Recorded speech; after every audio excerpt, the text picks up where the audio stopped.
Вот они сказали: все, картошки фри не будет. Импортозамещать нам придется до опупения. А я же ведь предупреждал. Избавляйтесь от валюты, дорого, больно и без гарантий. Мы на верном пути. Дмитрий Рогозин отправлен в отставку. Ох, тогда точно заживем. Слабые сигналы, в поисках ответа через все свои каналы.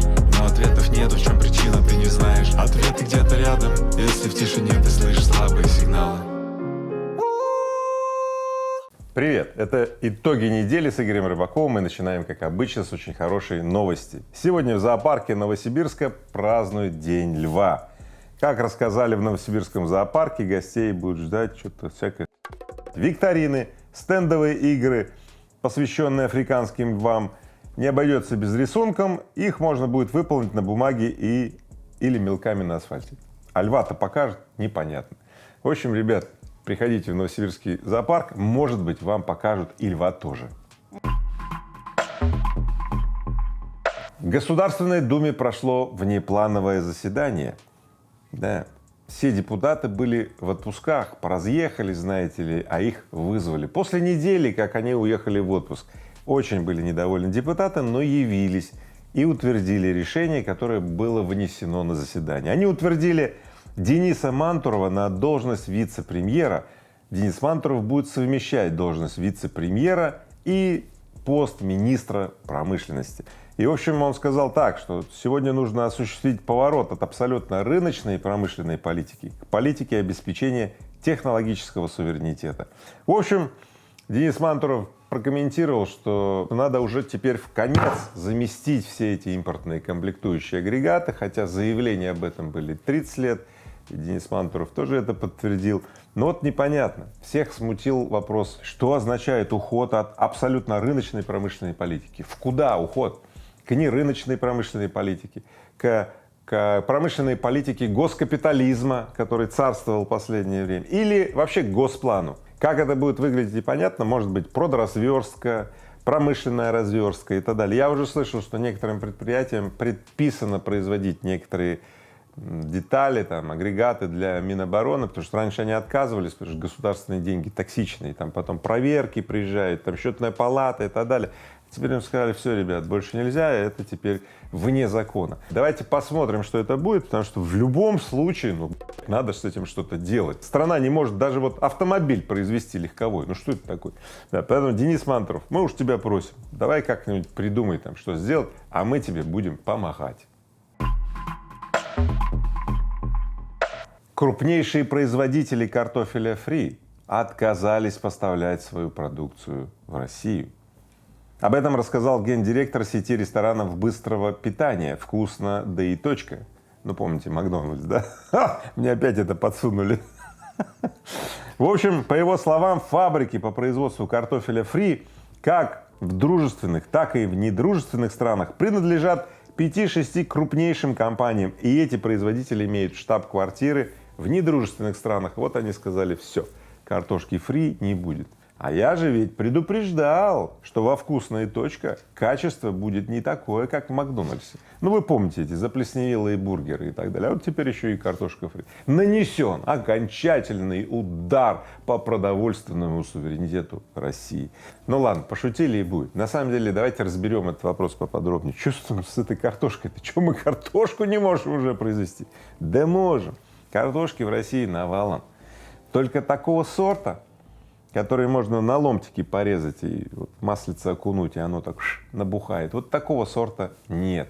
Такой сорт в очень ограниченных количествах разводят. В Карелии, еще где-то есть несколько мест. Но объем они производят смешной. В основном картоху для картофеля фри импортируют с Польши, еще откуда и так далее. В России таких сортов не выращивают. Вот и все. Так что, ребят, импортозамещать нам придется тут до опупения. Но зато, когда мы все импортозаместим, тогда точно заживем. Друзья, давайте произведем опрос. Что бы вы предпочли вместо картофеля фри в ресторанах быстрого питания «Вкусно и точка», например? Я про себя скажу. Я люблю очень картошечку поджаренную вот на сковородочке, да, и еще немножко туда лучка тоже поджаренного. Да, как вкусно! Я бы с удовольствием, чтобы в этих пакетиках выдавали жареные картошечки, картофанчик такой. Пиши мне свои предложения, чем еще заменить и в каком виде картошечку ты предпочитаешь. Жду ваши комментарии. Новым владельцем Starbucks в России станут ресторатор Антон Пинский, рэпер и бизнесмен Тимати, а также компания синдика сенатора Арсена Конокова. Ну вот.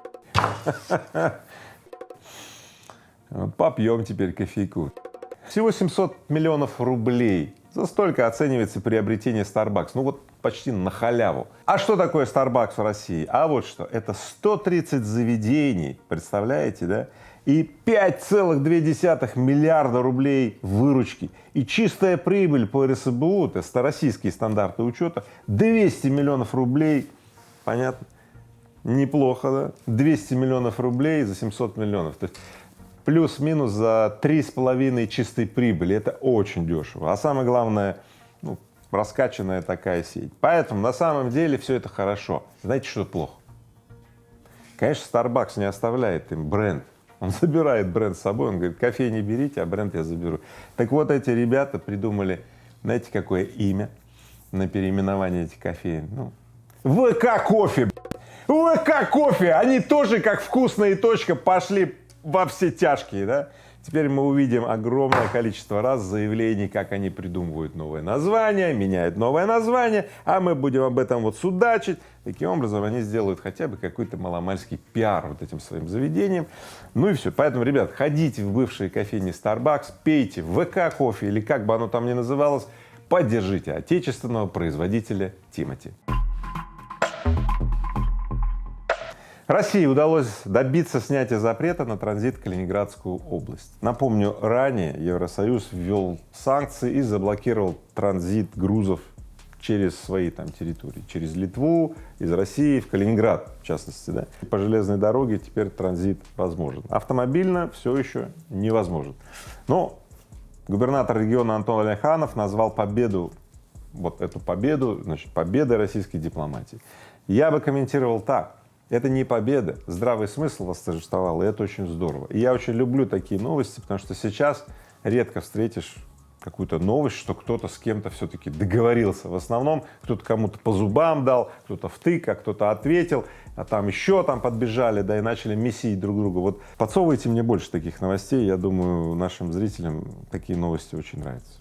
Правильно? Ребят, пишите, если такие новости нравятся, я все-таки настаю, чтобы таких новостей подсовывали больше. Польский производитель овощей, фруктов и ягод Хортекс ушел из России. Об этом сообщил «Коммерсант» со ссылкой на данные ЕГРЮЛ. Такое странное название ЕГРЮЛ, не пугайтесь. Это единый государственный реестр юридических лиц. ЕГРЮЛ. Если кто запомнил, пользуйтесь. В общем, по данным газеты, такая запись появилась 11 июля. Ничего вдруг не предвещало, и вдруг Хортекс уходит из России. Хортекс — это один из лидеров Центральной и Восточной Европы. Да, они собирали вот в Карелии эту бруснику, клюкву, морозили и выдавали это все на полки наших супермаркетов в красивых мешочках и так далее. Кто же заменит Хортекс? Кто же сможет тоже собирать морожку там и всю эту ягоду, морозить ее и поставлять на полки в красивых пакетиках? Ах! Найдись предприниматель, который заменит Хортекс. Хортекс, до свидания. Новые предприниматели, которые будут морозить ягодку, привет. Я надеюсь, что кто-то из российских предпринимателей, да, полностью заместит Хортекс. Хортекс, спасибо тебе, что возделал российский рынок, и теперь он цивилизованный. Теперь замороженные ягодки есть в любом, даже сельском магазине, вот в этих пакетиках. Все круто. Поэтому российский предприниматель, найдись, замени Хортекс, потому что без ягодок нам никак. Я очень, например, люблю морс из клюквы. Обожаю. И вот еще что. Пожалуйста, предприниматели, которые будут морозить ягоду, возьмите тоже эту картошку-то на импортозамещение, фри. Ну, сделайте эти фабрики, заводы, или купите те простаивающие фабрики и заводы у производителей из недружественных стран, да, ну, снабдите нас картошкой фри. Ну, дети, вот, например, мои очень обожают картошку фри. Ничего не едят, кроме картошки фри. И как мы теперь, чем мы их будем кормить? Овсянкой, что ли? Законы Путина. На этой неделе было очень много новых законов, в частности, про госизмену, про иноагентов. Да. Но я здесь освещать это не буду. Вы на других каналах посмотрите. Там много об этом. Ой, как много. Но я сейчас расскажу только о тех законах, на которые я обратил внимание. Поехали. Закон о создании аналога пионерии. Президент Владимир Путин подписал закон о создании движения детей и молодежи, которое по структуре будет напоминать советское пионерское движение. И получит это движение название «Российское движение Большая перемена». Ну так, документ был опубликован, поэтому все, уже движняк начался. Вот. В большую перемену смогут вступить все дети от 6 лет, понятно? Все дети от 6 лет в большую перемену. Да. Давайте продолжим чтение. В большой перемене смогут также участвовать НКО, казачье общество, общины коренных малочисленных народов и общественно полезные фонды. Ну вот видите, там много чего будет в этой большой перемене. Видимо, перемены будут очень большие. Да. Я, конечно, понимаю, что вот эти попытки создать скаутское движение, где взрослые люди воспитывают молодых, показывают им, как надо жить, как правильно жить, как умно жить, как и так далее. Ну вот эти все попытки, они принимаются постоянно. Но мой опыт говорит о том, что не создаются такие движения с уровня государства, с уровня власти. Вот. Поэтому эта система вряд ли достигнет какого-то успеха, но то, что электоральной сборкой она будет, это однозначно. То есть соберут людей, и разнарядки будут даваться, кому что делать. И, ну, знаете, чем Селигер закончился?